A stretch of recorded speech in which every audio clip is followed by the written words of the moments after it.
Hello, welcome back to Madrona's Pulse Teachings. I am Iris J, and it is time for our astrology of the week ahead. We are talking about March 10th through March 16th. So, of course, this week astrology forecast includes our total lunar eclipse, which is happening on the 14th. But we also have some significant build-up leading into that this week, and then where we're heading from the eclipse. So I'll kind of weave the narrative of the week as we move through this. I hope that you are doing well. We are journeying into the first eclipse portal of eclipse season with this lunar eclipse, and this week really takes us there. So we begin this week entering into the 10th. We have a very close conjunction between the Sun and Saturn in Pisces, and also between Venus retrograde and Mercury in Aries. Okay, so those are two conjunctions that are happening that are pulling us into the actual eclipse on the 14th, and then they'll have their exact conjunction, each of them, before we get there. So that's significant. And then they're still very close though, so that conjunction energy is a big part of this eclipse. So let's open them up on their own a little bit. So we start the week off with the Sun at 20 degrees of Pisces and Saturn at 21 degrees, and they're just going to keep getting closer. And then on the 12th, they're going to have their exact conjunction at 22 degrees of Pisces. So this is significant because that means that Saturn is about to begin a whole new cycle in relationship to the Sun. So that's important because that's happening just before we have an eclipse. And that means that there is a shedding, okay? And I put up actually two videos on the Virgo eclipse. One of them was really talking just about the general energies and about how much of this lunar eclipse is about sheddings, both in the Virgo and the Pisces axes. And this week starts off with Saturn coming into its conjunction with the Sun in Pisces, which signifies that Saturn archetype within us is shedding layers. Sometimes we think of, that conjunction with the Sun as a death and a rebirth within that archetype and its relationship to the Sun.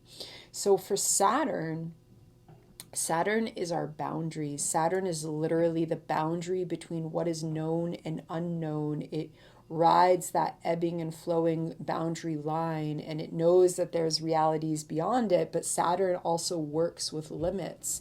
It creates the boundaries so that we have structures in order to give us form, because part of what Saturn does is it creates form.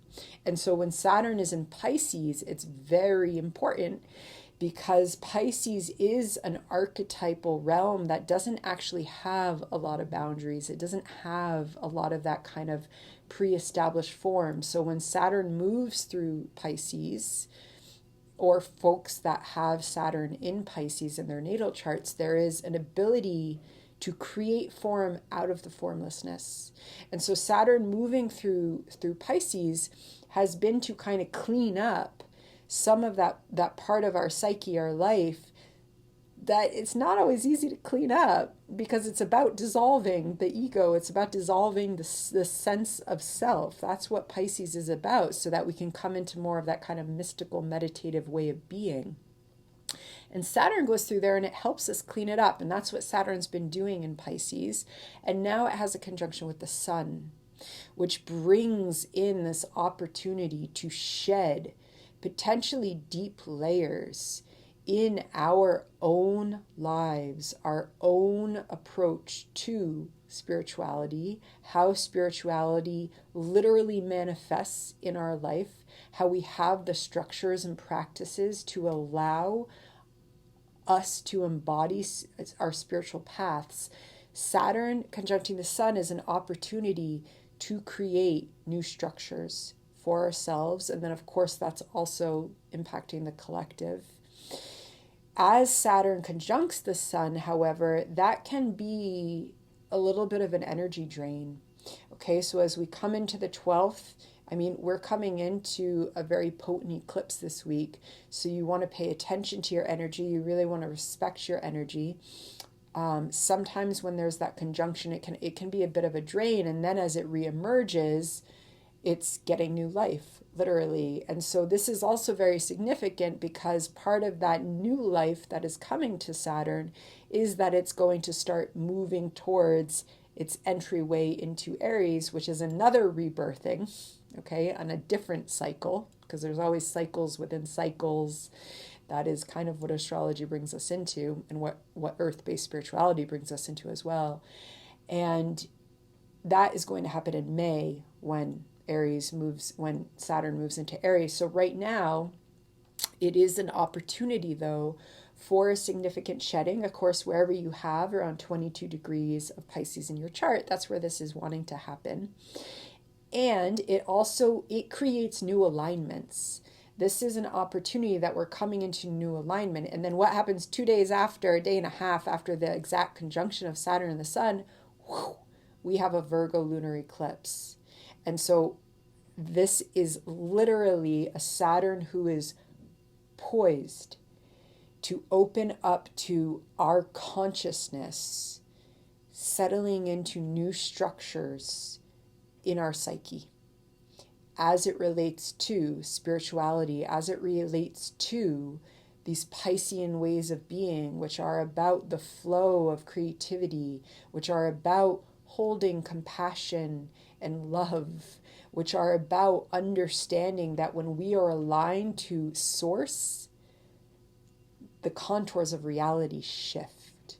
What was illusion and delusion and illusion, it all shifts. And so especially working with the Saturn speaking through this eclipse, there is something coming into a new alignment in your spiritual life, path, way of being. And this eclipse is going to seed into that Saturn who's freshly emerged out of its conjunction with the Sun. And that is, again, that conjunction is on the 12th, and then the eclipse that comes on the 14th is helping us seed into new alignments. And we also have Mercury conjunct Venus retrograde. Okay, so this is exact on the 11th. So we start the week off. Mercury's at 8 degrees of Aries. Venus is retrograde at 9 degrees. On the 11th, they're going to be exact. Then Venus is going to keep moving backwards. Mercury is going to stay. It's going to move and stay at 9 degrees of Aries. And then the day after our eclipse, it stations retrograde. Okay, so we start this week out with a very slow moving Mercury who conjuncts Venus retrograde. So that Venus retrograde, especially while she's in the Aries part of her journey, because she's going back to Pisces, she is helping us to realign, recalibrate, re-embody our desires, our understanding of what desire even is. And we can feel into that right now, but it is not the time to just say, this is my desire and I know what it is and this is what I'm doing, because Venus just started her retrograde and she's got to go back through Aries. She's got to go back into Pisces. She's got to be in that second eclipse that we're going to have at the end of March. And then she's going to come forward, and she also has to go conjunct the Sun at 2 degrees of Aries, which is going to happen next week. And that is a major entry into her death cycle. So she is at the beginning of her retrograde. She is slowed down. We are feeling into our desires, our kind of primal fire needs, how those needs and desires, and not, this is a need that wants to align to heart, because that Venus has to go back into Pisces. So again, we're in a process right now. And she conjuncts Mercury, who is so slow, who is direct, and is direct during the eclipse, and then stations retrograde. So the fact that Mercury is about to station retrograde, on the one hand, there could be some very powerful insights this week, because they're moving so slowly.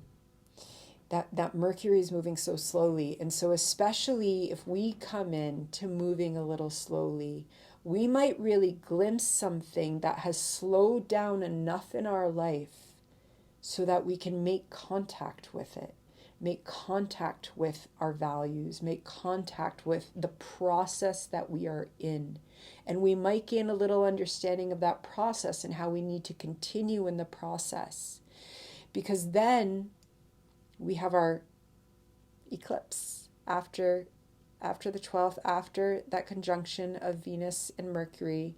We come into the 14th and we have our full moon. So the moon is in Virgo, the sun is in Pisces. They're right around 24 degrees. We have this eclipse. I've talked a ton about the eclipse, so I won't go into too many of the layers. I'll link the videos below. Yet, let's just recall, because it's part of this week, that sun is conjunct Saturn, it's conjunct the North Node, it's conjunct Neptune. Okay, that's all part of Pisces, and that's here for this eclipse. So this eclipse itself is a shedding, as that Virgo moon is conjunct the South Node, and that's going to happen exact a few hours after the actual eclipse, which is very early on the 14th Eastern time. And then the sun will slowly move, okay? And there is quite a lot of shedding this week, because we start out with Saturn and the sun conjunct, and then we have this eclipse. And then we'll move through the eclipse, and then on the 15th, as I said, Mercury stations retrograde at 9 degrees of Aries, and it is going to follow the path of Venus, and they're both going to go back into Pisces. So, there's so much reflection that can happen as we move through the rest of March, because Mercury is following that Venus, and this is about our own needs, our own desires, our path, where we're heading, where our embodiments want to take us. And so especially as we emerge into April, we may find ourselves with clarity and awareness that's taking us in a different path. But that path emerges out of all that is in transition and process and shedding, starting now, starting as we move into this week. Okay, and then we're going to end this week out with that sun approaching the North Node.